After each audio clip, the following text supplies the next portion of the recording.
Welcome to a podcast. Total Survey Design. Hello everyone. Welcome back to the Total Survey Design podcast. My name is Sanyap Lee. And I'm Azdran Soma.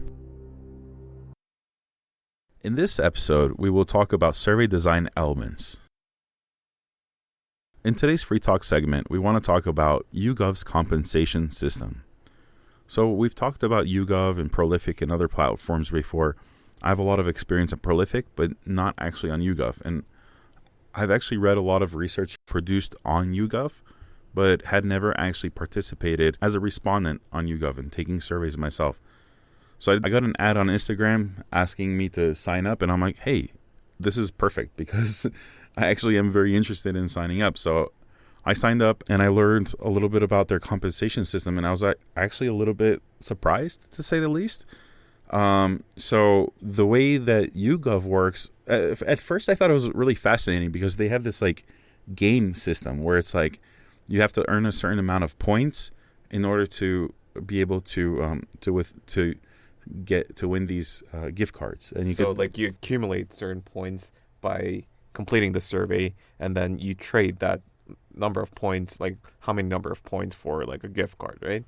Yeah. So I think the game system, the gamification of surveys is a fascinating concept to me because it says I could imagine scenarios where it's like, okay, you make it easier for people to sign up for a survey that the compensation might be lower, but because it's in points, you're gamifying it. So I don't know, like it might be better for the response rate, but I'm not sure.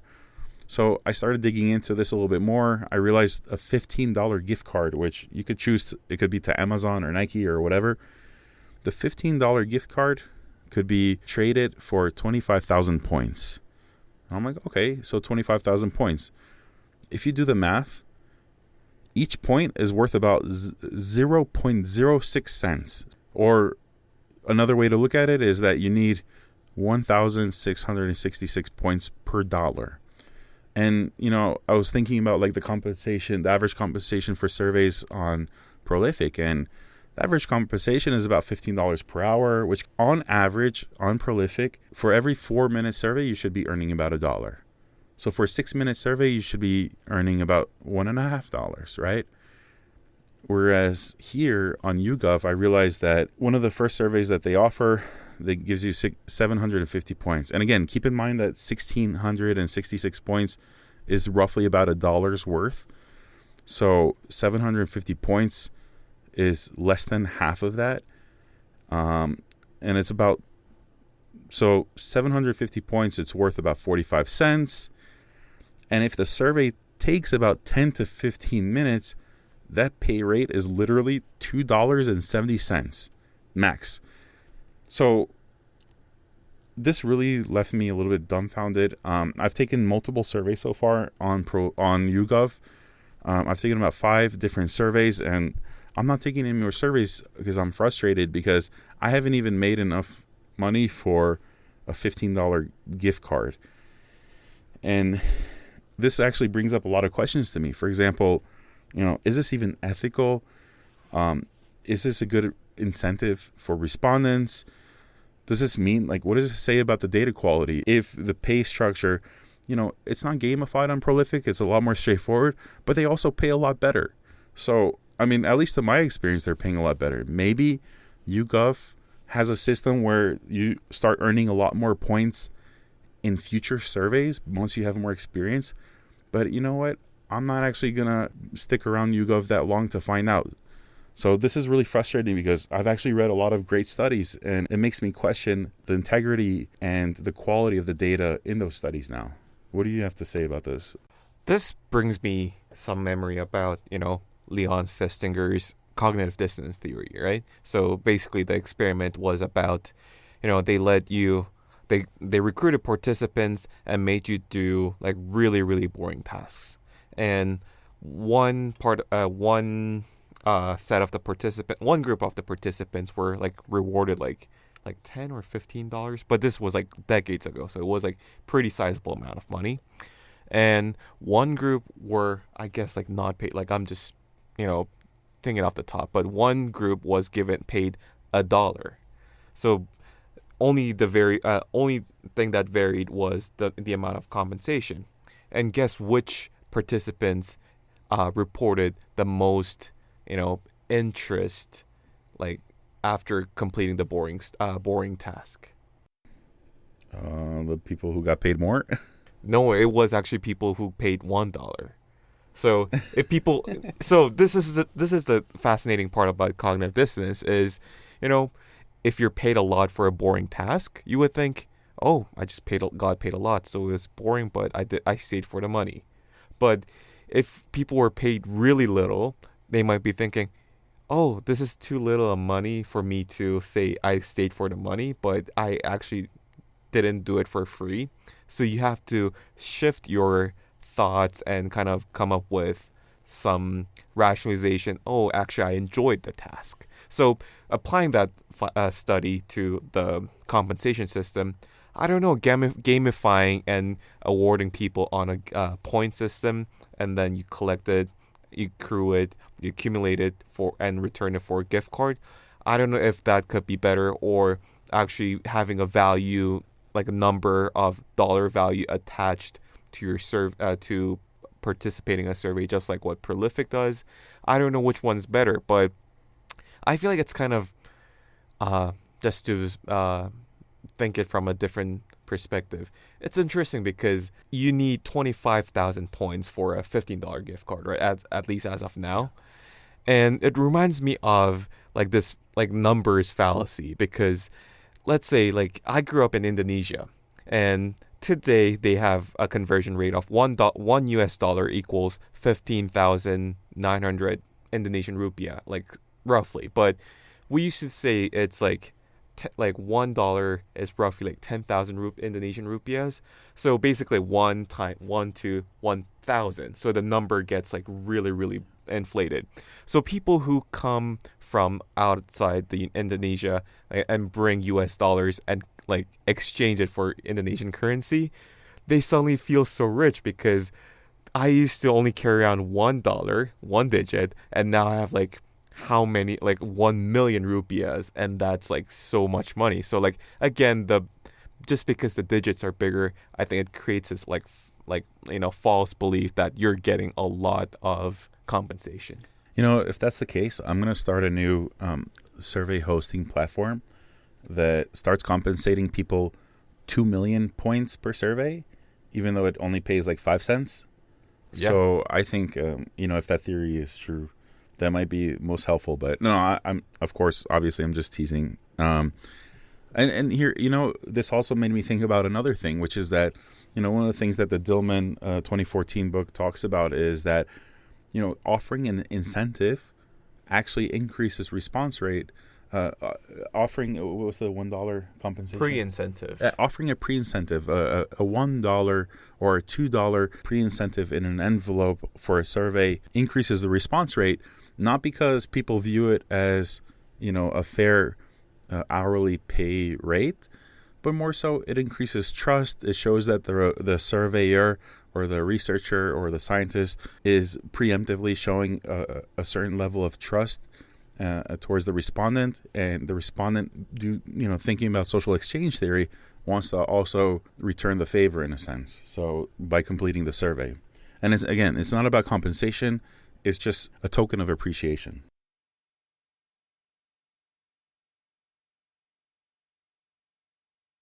Now let's discuss the main focus of this episode, which is survey design elements.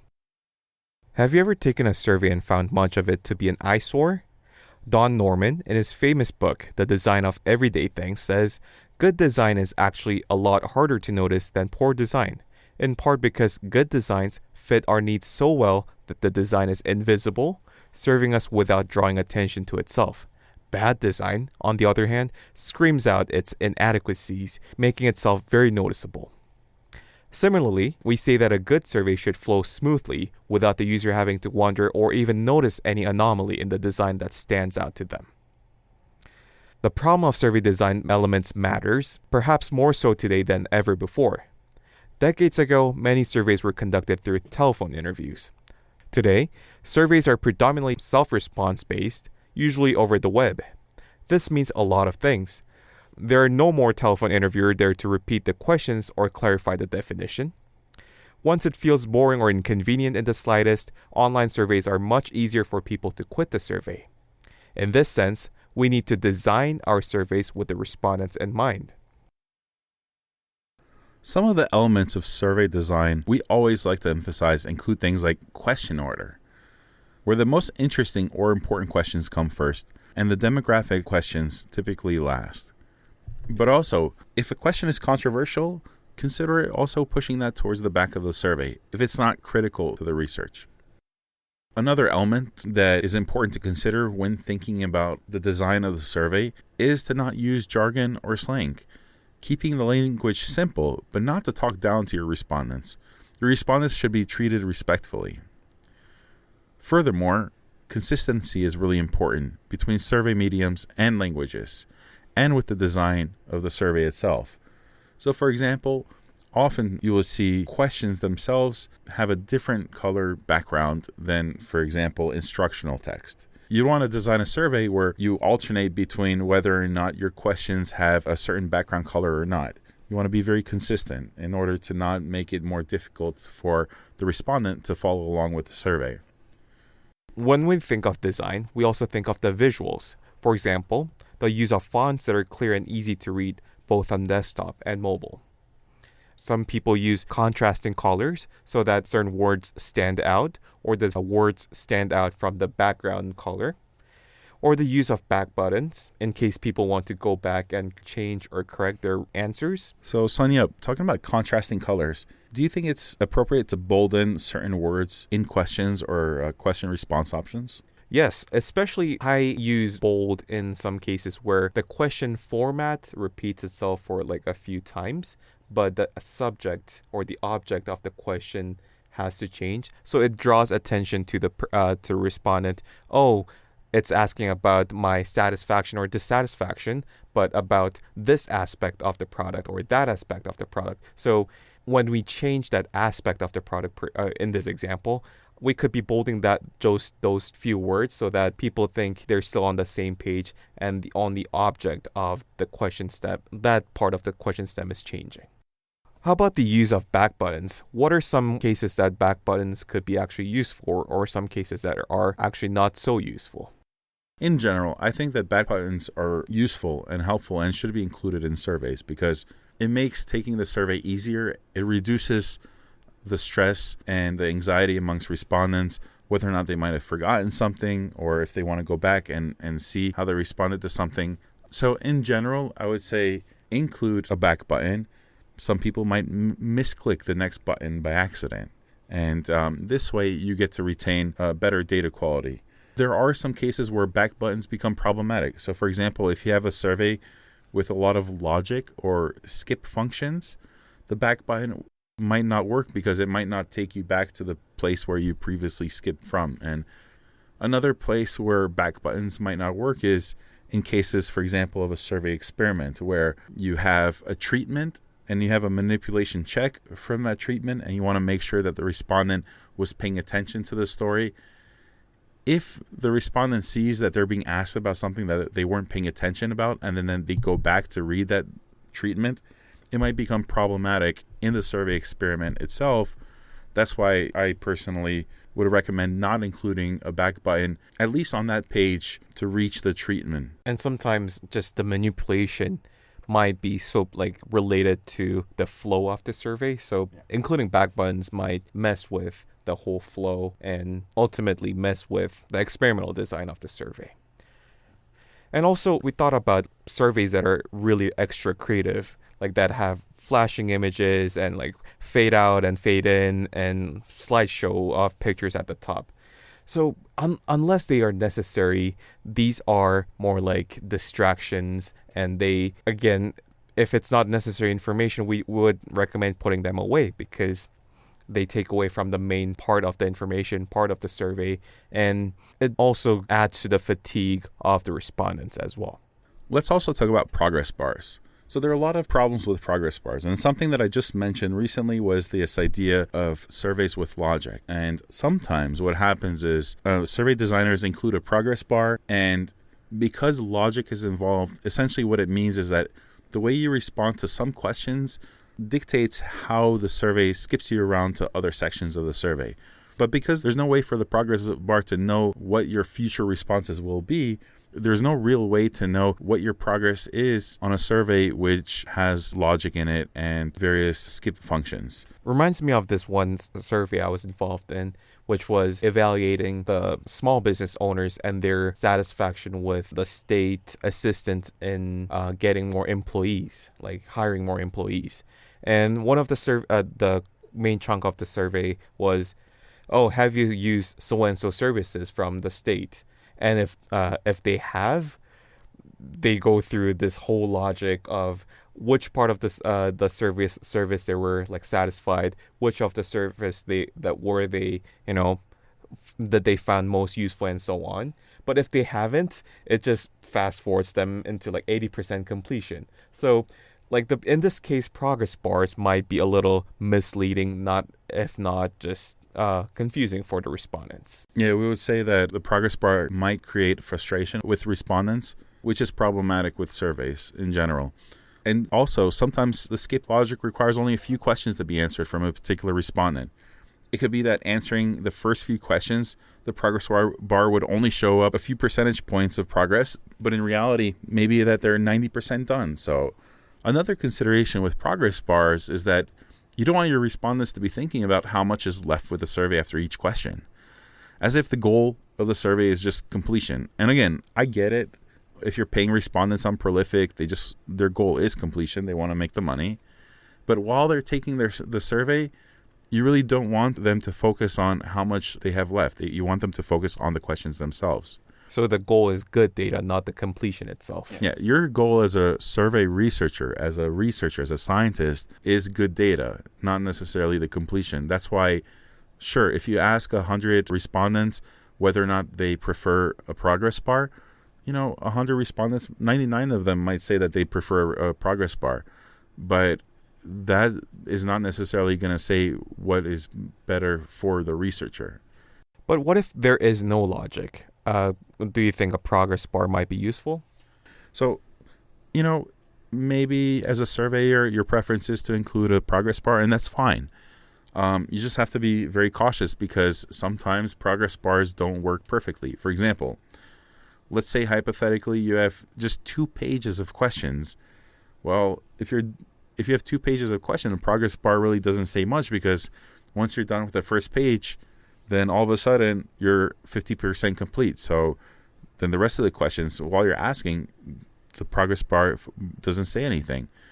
On the other hand, if you have like very few pages and they're not the same, so if you have, let's say hypothetically you have 2 pages and the first page has only 1 question on it, and then the second page has 13 questions on it. When you're done with the first question on the first page and you go to the second page, all of a sudden it's going to say, oh, you're only 13% done, or whatever the math is. But in reality, you're actually almost done because you're on the second page, or something similar, or it might be misleading to say the least. I wonder how others feel about progress bars, so it'll be great if the listeners could send us messages or emails, let us know about what you think about progress bar. One thing I want to add about progress bars is this. If you do include a progress bar, make sure that there's enough resolution in the progress bar. And the way you do that is you have to have enough pages. If your survey only has 1 or 2 pages, a progress bar doesn't make sense.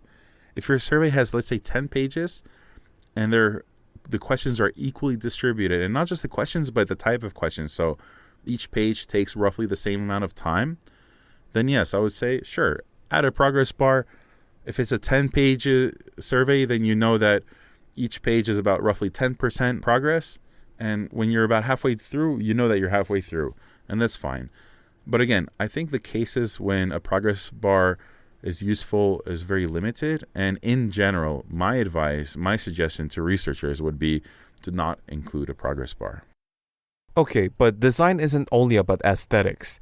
there are certain aspects of designs that are more behavioral. And of course, visual aspects and behavior aspects are not mutually exclusive. But there are a lot of things that fall more closer to these behavior aspects, like forced respondents. What do you think about forced respondents?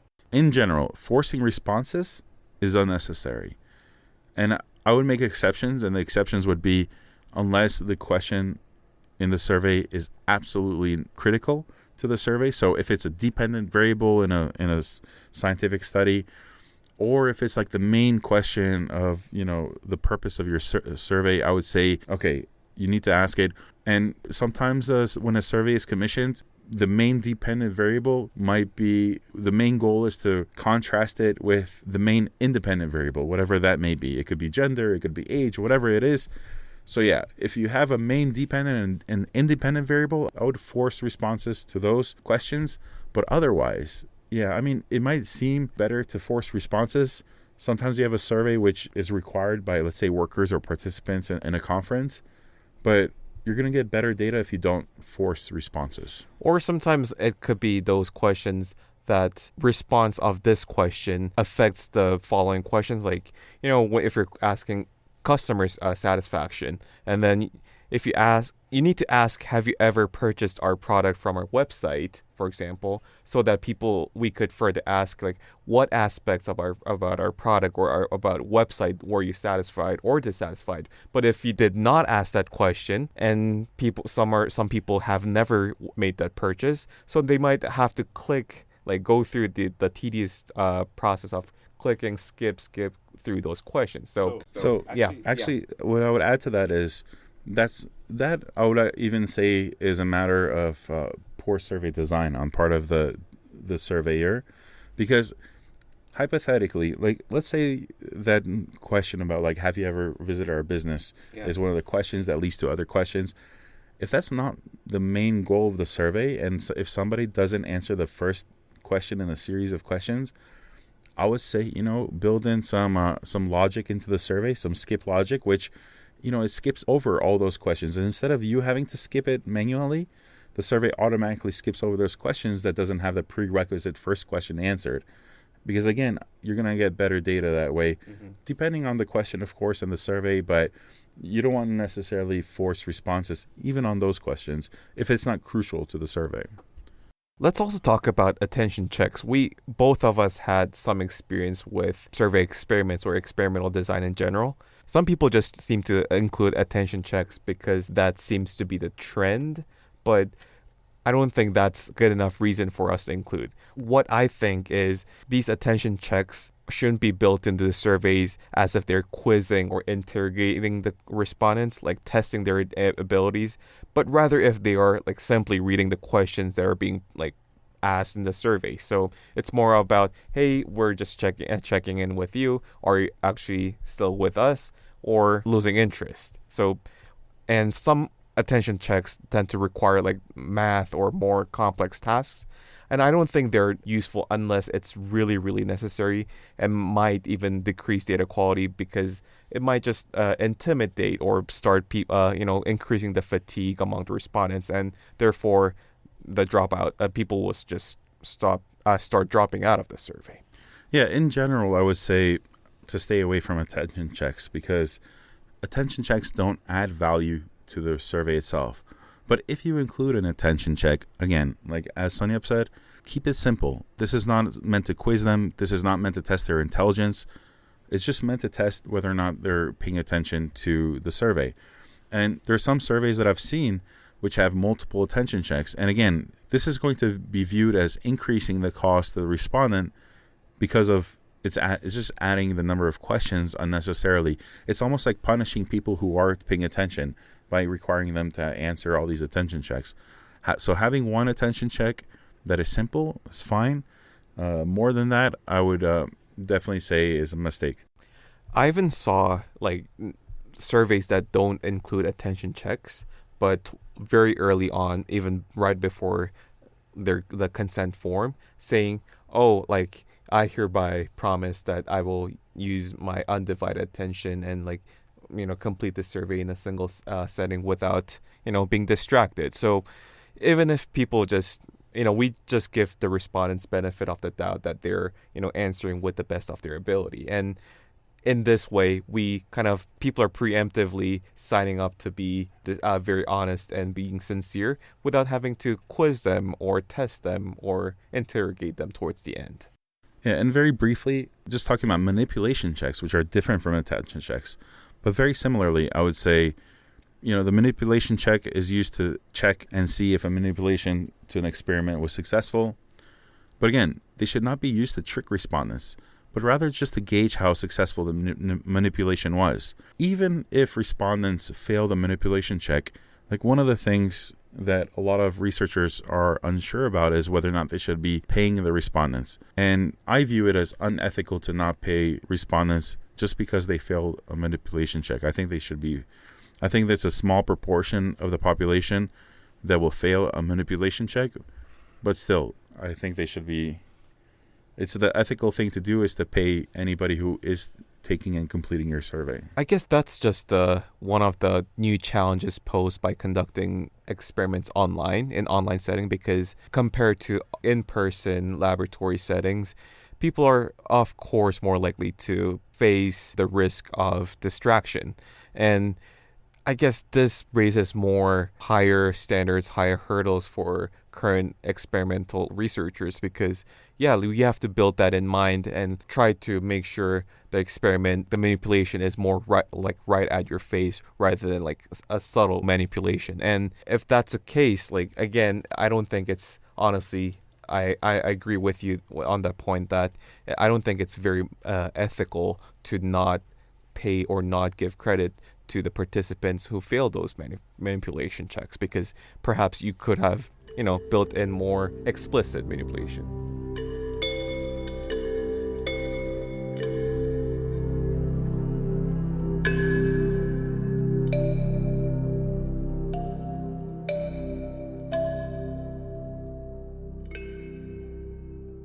Don't forget to subscribe.